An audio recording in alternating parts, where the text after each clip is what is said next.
Olá, bom dia para você. Pode chegar, seja muito bem-vindo. Nós estamos ao vivo, agora são 8 horas 31 minutos pelo horário de Brasília.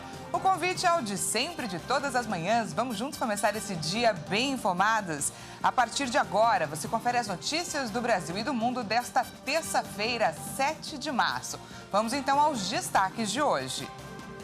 Governadores priorizam acordo para recompor perdas com ICMS antes de discutir a reforma tributária. Rio de Janeiro registra aumento de 600% no número de casos de dengue em relação a 2022. Nos destaques internacionais, armas usadas na guerra da Ucrânia contaminam o solo e as águas. Pelo menos 10 milhões e meio de hectares de terras agrícolas na Ucrânia estão contaminados com produtos químicos. E ainda, cresce o número de empresas que investem na soneca dos funcionários para melhorar a produtividade e os negócios. A gente te conta tudo isso e muito mais a partir de agora. E a gente começa essa edição falando sobre o impasse entre União e os estados. Governadores priorizam acordo para recompor as perdas com o ICMS antes de discutir a reforma tributária. E o governo federal indica que vai sim adaptar os textos da reforma para garantir o apoio de governadores e também dos prefeitos. Vamos conferir. Enquanto o Congresso concentra os esforços para viabilizar a reforma tributária, o foco dos governadores é garantir a recomposição pelas perdas nas arrecadações após as mudanças nos cálculos do ICMS. Com a fixação da alíquota entre 17% e 18%, os secretários estaduais calculam que deixaram de arrecadar 45 bilhões, valor inicialmente cobrado do governo federal. O modelo de unificação de tributos, que prevê alíquotas diferentes entre os impostos federais e os adotados em estados e municípios, o Imposto sobre Valor Agregado, IVA dual, é um dos acenos do governo para facilitar a aprovação da reforma. Isso porque integrantes da equipe econômica concordam que essa seria uma opção mais vantajosa para o contribuinte. O próprio ministro da Fazenda, Fernando Haddad, já declarou que o IVA dual é mais viável para garantir aprovação no Congresso, mas admitiu que não haverá consenso em relação à proposta. O governo trabalha para juntar as duas matérias que tramitam no Legislativo: a proposta de emenda à Constituição, a PEC 45 da Câmara e a PEC 110 do Senado. Os governadores apoiam a PEC 110, que traz a proposta do IVA dual. No entanto, a partir da emenda 192, os gestores admitem apoio à PEC 45, que propõe o imposto único para substituir os federais, estaduais e municipais. A emenda prevê a criação de um fundo de desenvolvimento regional para diminuir desigualdades entre estados e evitar perdas de arrecadação. Mas antes de discutir a reforma tributária, os estados querem garantir o pagamento da recomposição por parte da União. E a expectativa é de que esse valor seja fechado ainda em março. E a contrapartida prometida pelos governadores é de não passar as despesas ao consumidor, sem, portanto, aumentar os tributos. E a Polícia Federal atendeu ao pedido do ministro da Justiça e abriu inquérito na noite desta segunda-feira para investigar o caso das joias que o governo da Arábia Saudita deu para a família do ex-presidente Jair Bolsonaro. O material foi apreendido no ano passado no aeroporto de Guarulhos, aqui em São Paulo. Quem traz para a gente mais detalhes é a repórter Jaqueline Fonseca. A Polícia Federal deve convocar a ex-primeira-dama Michele Bolsonaro a prestar esclarecimentos sobre as joias apreendidas pela Receita Federal que teriam sido um presente do governo da Arábia Saudita à família Bolsonaro. O pedido para que a polícia apure o caso foi feito nesta segunda-feira pelo ministro da Justiça, Flávio Dino, através de ofício. O documento, a que a reportagem da RIT TV teve acesso, diz que os fatos podem configurar crimes contra a administração pública. A denúncia feita pelo jornal Estado de São Paulo afirma que uma equipe do Ministério de Minas e Energia tentou entrar no Brasil ilegalmente com um conjunto de joias avaliado em mais de 16 milhões de reais, mas foi interceptada pelos fiscais da Receita Federal no aeroporto de Guarulhos em outubro de 2021. As joias estariam na mochila de um assessor do ministro Bento Albuquerque e seriam um presente do governo da Arábia Saudita à família Bolsonaro. Após a apreensão, a equipe de Bolsonaro teria tentado fazer a liberação das joias que estavam sob a custódia da Receita Federal, mas não houve sucesso. Nesta segunda-feira, o ministro da Fazenda, Fernando Haddad, disse que os procedimentos legais estabelecidos pelo Tribunal de Contas da União não foram observados e que não houve tratativa oficial da Presidência da República para incorporar ao patrimônio da União as joias que seriam dadas de presente à família Bolsonaro. Haddad afirmou ainda que o valor do presente, superior a 16 milhões de reais, é absurdo e fora dos padrões. Em nota, a Receita Federal informou que todo cidadão brasileiro está sujeito às mesmas leis, independente de ser ou não agente público, e que aqueles que entram no país com bens de terceiros devem fazer a declaração dos valores. Afirmou ainda que a seleção de passageiros leva em consideração critérios de gerenciamento de risco. Além disso, após a divulgação da informação de que um segundo pacote com joias de valor inestimável entrou no país nessa mesma viagem, a Receita afirmou que esse segundo pacote só pode ter entrado no Brasil se trazido por outro passageiro e afirmou que o fato pode configurar crime contra a legislação aduaneira, porque não houve declaração dos valores. Uma investigação foi aberta dentro da Receita para apurar o caso. No fim de semana, em entrevista ao SBT, Jair Bolsonaro disse que não há ilegalidade no caso e que os presentes seriam enviados para o acervo da Presidência da República. Ficou na alfândega, eu não fiquei sabendo. 2, 3 dias depois, a presidência notificou a alfândega que era para ir para o acervo. Até aí tudo bem. Tá? Nada demais. Poderia, no meu entender, a alfândega ter entregue, iria para o acervo e seria entregue à primeira-dama. O que diz a legislação? Ela poderia usar, não poderia desfazer-se daquilo, só isso, mas não. Eu agora estou sendo crucificado no Brasil por um presente que eu não recebi. E outra coisa, eu vi alguns jornais, de forma maldosa, dizendo que eu tentei trazer joias ilegais para o Brasil. Não existe isso. Pelas redes sociais, Michele Bolsonaro disse que desconhece as joias. O analista político e presidente da Fundação Liberdade Econômica, Márcio Coimbra, explica qual seria o procedimento correto para a entrada do presente no Brasil. Pela lei, qualquer bem com valor superior a $1.000 precisa ser declarado à Receita Federal ao entrar no país. Por se tratar, segundo alegou Bento Albuquerque, de um presente oficial, o conjunto de diamantes poderia ser liberado do pagamento do imposto de importação, mas nesse caso deveria ser declarado patrimônio da União e não um bem de Michele Bolsonaro. A preservação dos presentes recebidos de chefes de Estado é regulamentado por um decreto de 2002 assinado pelo então presidente Fernando Henrique Cardoso. O texto determina que quaisquer itens recebidos em cerimônias de trocas de presentes, audiências com autoridades estrangeiras, visitas ou viagens oficiais sejam declarados de interesse público e passem a integrar o patrimônio cultural brasileiro. Certamente muito diferente do que vimos neste caso. E o presidente Lula decidiu manter o ministro das Comunicações no cargo. Juscelino Filho estava devendo explicações sobre as denúncias de que usou um avião da Força Aérea Brasileira, da FAB, para fins pessoais. A reunião realizada na tarde desta segunda-feira entre o presidente da República, Luiz Inácio Lula da Silva, e o ministro das Comunicações, Juscelino Filho, teve o objetivo de esclarecer denúncias apresentadas pela imprensa de que o ministro utilizou o avião da FAB para fins particulares. Segundo denúncia apresentada pelo jornal Estado de São Paulo, Juscelino Filho utilizou voo oficial para participar de um leilão de cavalos. O jornal afirma ainda que o ministro, enquanto deputado federal, destinou emendas parlamentares para uma obra de infraestrutura perto da fazenda de propriedade de sua família.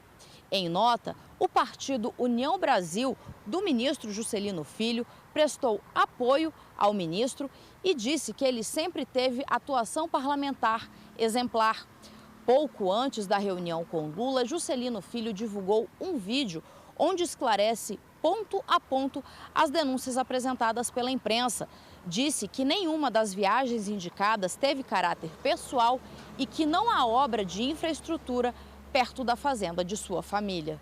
Eu respeito o trabalho da imprensa, mas está claro que não houve qualquer irregularidade ou prejuízo aos cofres públicos. Pelo contrário, foram viagens realizadas a trabalho e muito produtivos.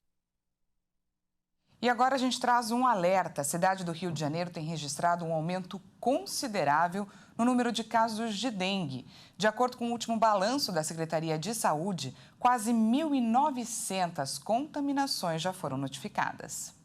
Em março de 2022, o número de casos notificados de dengue na capital fluminense estava em torno de 27. Já na primeira semana de março deste ano, a cidade registrou 189 casos da doença. De acordo com dados do Observatório Epidemiológico do Rio, esse representa um aumento de 600%. A Secretaria Municipal de Saúde afirmou que está monitorando o crescimento do número de casos e que tem intensificado ações de combate e prevenção. Mesmo assim, de acordo com a pasta, o número de casos de dengue no Rio de Janeiro chegou a 1.858. A maioria das notificações estão concentradas na zona oeste da cidade. Já em todo o estado, o número de casos já ultrapassou a marca de 3.500, incluindo um óbito registrado em fevereiro. No dia 2 de março, a Agência Nacional de Vigilância Sanitária aprovou o registro de uma nova vacina contra a dengue, o Qdenga, do laboratório japonês Takeda Pharma. Esse será o primeiro imunizante liberado no Brasil para pessoas que nunca entraram em contato com a doença e que tenham entre 4 e 60 anos. De acordo com o Ministério da Saúde, a previsão é de que a vacina comece a ser comercializada no segundo semestre de 2023. Já a inclusão do imunizante no Sistema Único de Saúde ainda não está previsto. E a Defesa Civil de São Sebastião, litoral norte de São Paulo, começou a demolir as casas atingidas após os deslizamentos de terra do final do mês passado. Nessa segunda-feira, as máquinas limpavam o terreno que será usado como base da operação para demolir cerca de 70 imóveis condenados pela Defesa Civil no bairro Barra de Saí. Na região central do município, as demolições já começaram. Os trabalhos dependem do tempo, já que alguns imóveis ficam em pontos de difícil acesso. Também nessa segunda-feira, cerca de 16 mil alunos da rede pública retornaram às aulas. As 10 escolas que estavam servindo de abrigo provisório para os desabrigados por causa das fortes chuvas já foram liberadas. De acordo com o governo do estado, mais de 1.010 pessoas foram encaminhadas para pousadas e hotéis da região. Todas já estão acomodadas e recebendo 3 refeições diárias. Segundo o governo estadual, pelo menos 1.200 vítimas das chuvas que atingiram o litoral norte no período do carnaval serão beneficiadas com a cessão de 300 unidades habitacionais em caráter emergencial. O temporal, no feriado prolongado, deixou mais de 60 mortos e centenas de desabrigados. Veja a seguir. Armas usadas na guerra da Ucrânia contaminam o solo e as águas. E ainda, cresce o número de empresas que investem na soneca dos funcionários para melhorar a produtividade e os negócios. Nós voltamos já, não perca!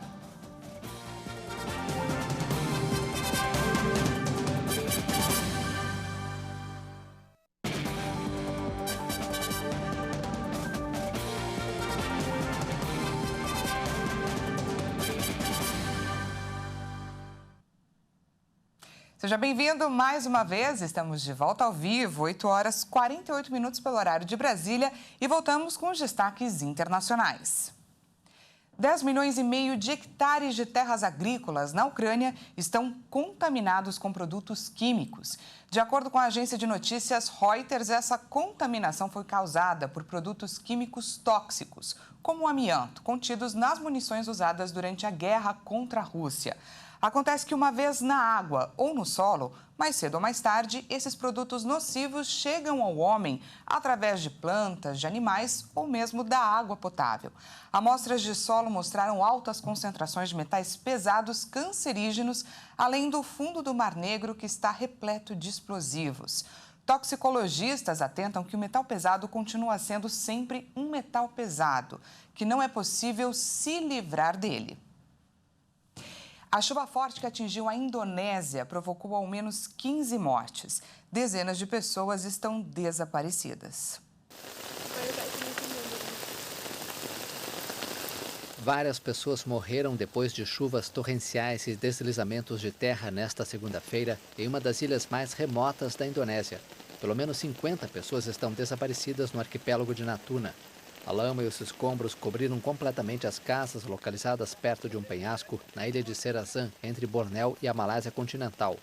Um porta-voz da agência de desastres disse que a rede de comunicação na área atingida foi cortada, dificultando a obtenção de informações.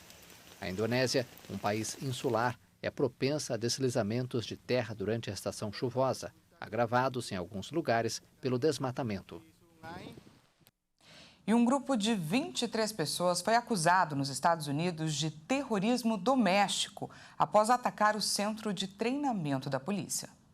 A polícia afirmou que no domingo um grupo usou o pretexto de uma manifestação pacífica para realizar um ataque coordenado contra equipes de construção e policiais.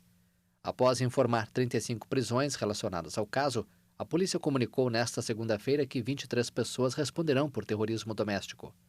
O projeto, batizado de Cidade da Polícia pelos opositores, é alvo de fortes protestos desde o início das obras em 2021. A ira dos manifestantes aumentou após a morte, em janeiro, de um ativista durante um confronto com a polícia. Nenhum policial ficou ferido, mas máquinas usadas nas obras foram incendiadas. A acusação de terrorismo doméstico pode resultar em uma pena de até 35 anos de prisão, em caso de condenação. Autoridades mexicanas e dos Estados Unidos procuram 4 americanos sequestrados após cruzar a fronteira. A secretária de imprensa da Casa Branca, Karine Jean-Pierre, afirmou que esse tipo de ataque é inaceitável. O governo americano acompanha de perto o caso. A promotoria confirmou que durante o sequestro morreu uma cidadã mexicana. Por enquanto, as investigações estão focadas na análise dos 2 veículos envolvidos no sequestro, no levantamento de impressões digitais e na revisão das câmeras de segurança públicas e privadas que registraram a agressão. De acordo com o presidente mexicano, Andrés Manuel López Obrador, as vítimas são cidadãos americanos que cruzavam a fronteira para comprar remédios no México. Os americanos chegaram a Matamoros, no estado de Tamaulipas, na sexta-feira, a bordo de uma minivan branca com placa da Carolina do Norte. Embora seja um assunto bastante debatido atualmente, pouco tem sido feito com relação à igualdade entre homens e mulheres. Dias antes da data que comemora o Dia Internacional da Mulher, o chefe da ONU, Antônio Guterres, fez um alerta. Ele disse que no ritmo atual serão necessários 300 anos para alcançar a igualdade. Vamos ouvir o que ele disse. Às vésperas do Dia Internacional da Mulher, o chefe da ONU, Antônio Guterres, fez um alerta. O secretário-geral afirmou que, no ritmo atual, serão necessários 300 anos para alcançar a igualdade entre homens e mulheres. Os avanços obtidos em décadas estão evaporando diante de nossos olhos, declarou Guterres na abertura de uma reunião da Comissão sobre a Situação da Mulher da ONU. Guterres lembrou da situação no Afeganistão, dizendo que mulheres e meninas têm sido apagadas da vida pública. O chefe da ONU recordou também que os direitos reprodutivos e sexuais da mulher em muitas partes estão em retrocesso, sem contar os riscos de sequestros e ataques em alguns países, até mesmo pela polícia. A pandemia de Covid-19 e os conflitos da Ucrânia ao Sahel afetaram e seguem afetando em primeiro lugar as pessoas do sexo feminino, destacou Guterres. Sem a perspicácia e a criatividade de metade do mundo, a ciência e a tecnologia realizarão apenas metade de seu potencial, alertou o chefe da ONU, que lembrou que das 3 bilhões de pessoas ainda não conectadas à internet, a maioria é de mulheres e meninas em países em desenvolvimento. Tirar aquela sonequinha durante a tarde traz muito mais benefícios do que apenas a sensação de bem-estar. Você sabia que pode até aumentar a produtividade de um trabalhador? É por isso que hoje, ao contrário do que acontecia há algum tempo, muitos chefes não estão demitindo funcionários só porque eles estão piscando durante a jornada. Vamos conferir na reportagem especial da Bruna de Jaimo. Acordar, trabalhar, almoçar e dormir. Quem não gosta de um cochilo no meio do dia para dar aquela renovada? Mesmo com uma rotina corrida, tem muita gente que ainda dá um jeitinho de tirar uma soneca, seja no ônibus ou no horário de almoço do trabalho. Não é à toa que a hora da sesta ou siesta é tradição em vários países, principalmente os de clima mais quente, como a Espanha e o México. Esse termo se refere à sexta hora do dia, e muitos entendem que o dia começa às 6 da manhã e a sexta hora é ao meio-dia.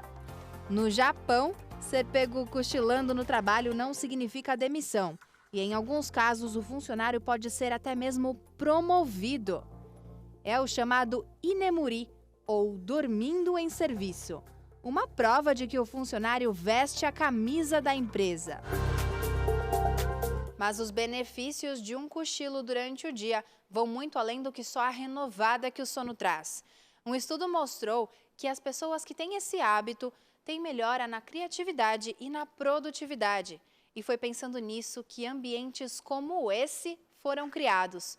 Os chamados cochilódromos já são um sucesso entre os amantes de uma soneca. Bom, existem muitos estudos, sobre essa potência do cochilo ao meio do dia, mas de uma maneira muito geral, que todos os estudos trazem, é como se você estivesse dando um reset mesmo durante o dia. Como a gente reinicia a nossa máquina quando ela não está funcionando muito bem, é como a gente estivesse reiniciando o nosso próprio corpo. Então, o cochilo tem esse poder de fazer uma limpeza dentro do seu cérebro e você voltar muito mais ativo para o seu dia. Os pesquisadores do Centro de Sono e Cognição da NUS Medicine, com base em um exame chamado polissonografia, monitoraram o sono de 32 adultos que foram submetidos às seguintes rotinas: sonecas de 10, 30 ou 60 minutos em dias alternados. Nos dias em que as sonecas aconteceram, esses adultos apresentaram melhor resposta, mais atenção e concentração na hora de retornar ao trabalho. Infelizmente, a gente encontrou bastante preconceito, porque cochilar é coisa de preguiçoso, cochilar é coisa de quem não quer trabalhar, né? E é verdade, dormir no trabalho já soou como estranho e preguiçoso. Mas atualmente, muitas empresas passaram a aderir às cabines do sono, incorporando no dia a dia do funcionário uma rotina bem menos estressante. E elas são super aconchegantes e projetadas para te induzir ao sono.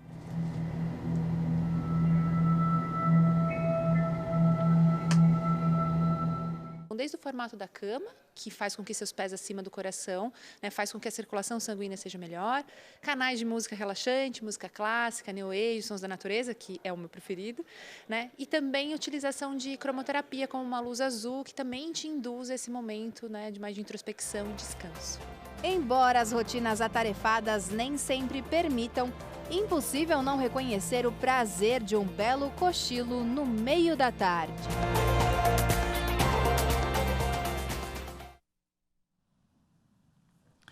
Eu acho que o significado de siesta, que é aquele cochilinho que a gente dá logo depois das refeições para recarregar as energias, foi atualizado com sucesso, não é? Imagina estar ali no meio do trabalho, dar aquela cochiladinha e voltar com tudo. Por que não? Essa edição fica por aqui. Muito obrigada pela sua companhia. Às 10 horas, Patrícia Verenick chega com mais informações para você e à 1 da tarde, eu e ela te esperamos. Até mais.